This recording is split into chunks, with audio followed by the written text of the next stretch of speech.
National mental health programme NMHP અંતર્ગત શ્રી આશીર્વાદ વિકલાંગ ટ્રસ્ટ સાયલા તાલુકો સાયલા જિલ્લો સુરેન્દ્રનગર દ્વારા અલગ અલગ પ્રાથમિક શાળા, માધ્યમિક શાળા, કોલેજ, સરકારી કચેરી, કમ્યુનિટી સેન્ટરમાં વ્યસન મુક્તિના કાર્યક્રમો કરે છે, જેમાં તારીખ 17 જાન્યુઆરીને શુક્રવારના રોજ સાધના વિદ્યાલય ધ્રાંગધ્રામાં વ્યસન મુક્તિનો કાર્યક્રમ કરવામાં આવ્યો.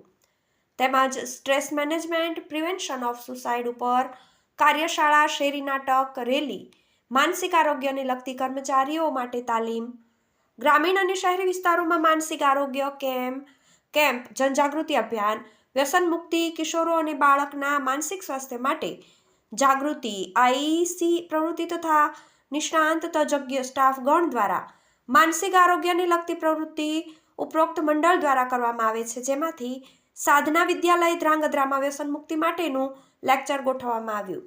સાધના સ્કૂલ વિદ્યાર્થીઓને વ્યસનથી દૂર રહેવા માટે સૂચનો આપવામાં આવ્યા. Reporter Naina Joshi, Dhrangadhra, TV18 news.